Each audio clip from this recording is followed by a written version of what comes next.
mayor needs to be held accountable, and there needs to be some transparency, because this is the other main problem. He still hasn't told us where he was that night. We still don't have any accountability for why everyone was off island the day of the fire. We still don't know why the fire happened on 808, which is our area code. Right. We still don't know why any of these epic failures happened one after the other after the other.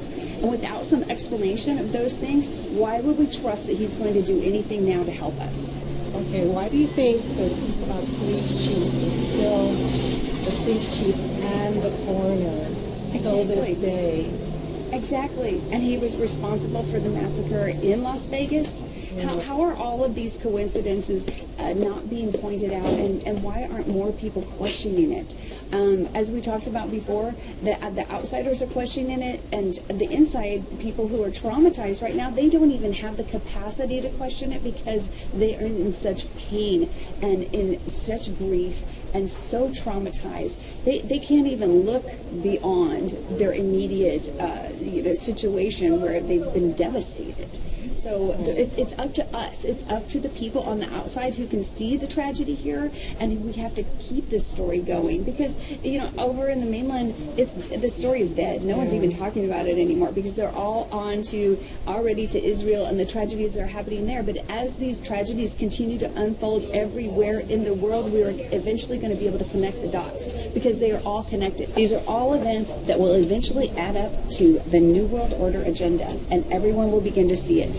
I hope it happens. I hope we see it before it's too late. What do you know? A lot of my audience is keen on the smart city, or this building back according to this New World Order. What do you know that the average person might not know about how Lahaina is associated with this New World Order? Exactly. Well, so if you want to read through all the documents, Lahaina's already slated for that type of city. It was slated like that many, many months ago and years ago. There's the Lahaina plan, the Maui plan. You can look through all the planning ordinances that they've already come up with these plans, and that's what it's slated for. But unless you understand how to read every line of these plans, it's kind of legal jargon. It doesn't make sense to ordinary people, and it sounds great. It's like, oh yeah, it's going to be a really nice city where everything's convenient, and so an average person would just think, oh, it sounds good. But if you know what their agenda is and what they're up to, you will own nothing, and we will rent forever. We'll have no equity. We won't be able to leverage anything,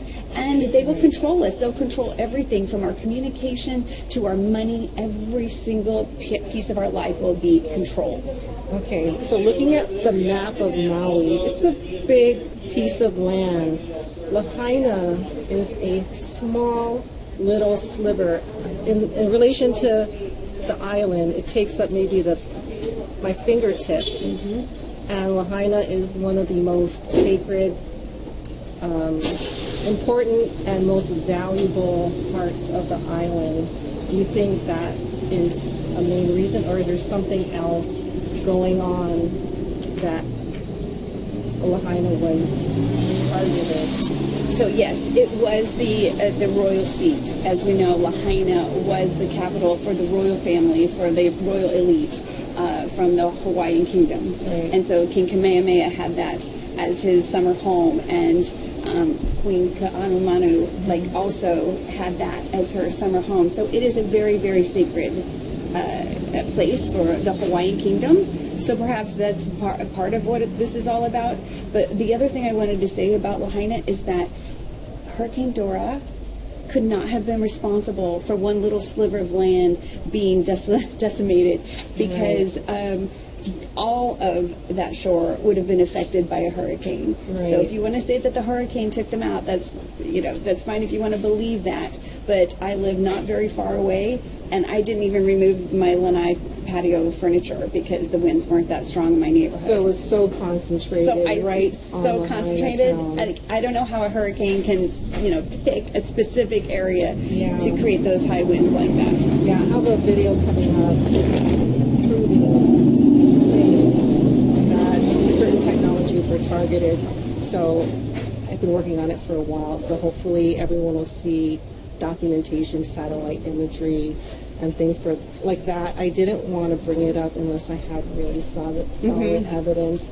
but someone like you that also has the same mindset, and we've never met before today, and knowing that we're looking at the same information and coming up with the same conclusions, as well as most of the people that watch my channel, except for the haters, but most of my supporters are on the same page. And what do you think can possibly prevent, I mean, there's people saying maybe another town in Hawaii might be targeted, think possibly another fire, or I don't know. What are you afraid of? Okay, I'm not afraid of anything, and I will say, because I'm a big Jesus lover, Okay. so I'm not afraid of anything, and I do think we have Jesus on our side, so that's just my personal perspective.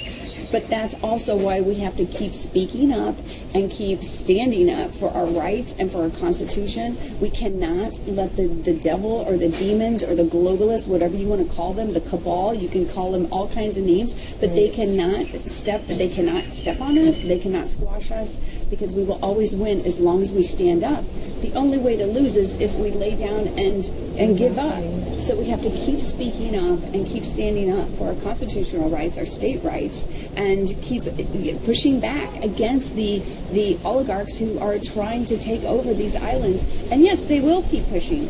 They will keep creating these events until they get their way. But if we stand up against them, eventually we will win. Our spiritual strength and know ourselves. So that brings me up to one of the most common questions and topics that I get, and I do not like talking about it just because it's such a painful topic. But this is probably the most common question is what happened to the missing children, and why are the officials not admitting that there are missing children? They admitted to 3 minors that have been deceased. Exactly. Yeah. Well, I know of 2. I'm not A 7-year-old, a 14-year-old. Is there one more? I think there might have been one more, but It doesn't add up. The numbers don't add up, and I think you're right, and you're onto something here. And we have to keep digging and keep asking for more transparency. There also there's no accountability for anyone who might have perished in the water, because seriously, at least 1 or 2 people drowned in the water, and no one is accounting for that as well, and the death toll. So clearly, there's suspicious numbers in the death toll, suspicious numbers in the amount missing. Why? We don't know why, but we're not going to stop asking the questions until we get the answers. And the missing children, I don't know how many children are missing. They haven't reported to school, but these families are traumatized. A lot of them still don't even have cell phones or internet. Right. So perhaps they're not even able to report back to school. Child. So, and in order to report the missing people, you have to go through a lot of paperwork at the police station. And maybe they aren't, want to do no, that. maybe they just aren't doing it. So Yeah. I don't know. But the one thing I do know is that there are no mothers screaming on the internet saying, my child is missing, please help me find my child. And I find that also very suspicious. Are they all being censored? Or are they all those videos being wiped off the internet? It's perhaps there are 1,000 mothers saying things like that, and they're just being censored because we know they have the ability to censor anybody's liars. So. Right. I had a conversation with someone who's also very involved with this, and he brought up a topic. I don't know if I'll ever find proof of this, but he thinks maybe within the paperwork to accept the FEMA assistance, it was agreed upon that you weren't to talk to the media or discuss certain topics. And I did really sense fear. We couldn't pull a camera out and any of these hubs. Once I told someone that I wanted to talk and I have a YouTube channel, it was like, oh, not interested. Well, clearly, there's a media blackout. We've even been told.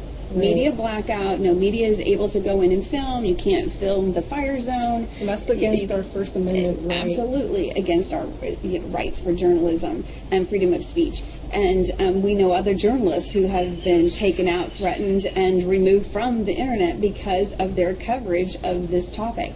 And that's why there are police stationed every 1,000 yards or so around the burn zone. You can't stop, you can't look, you can't film, you can't ask questions. Why? Why are we being censored and blacked out of this situation? We deserve to know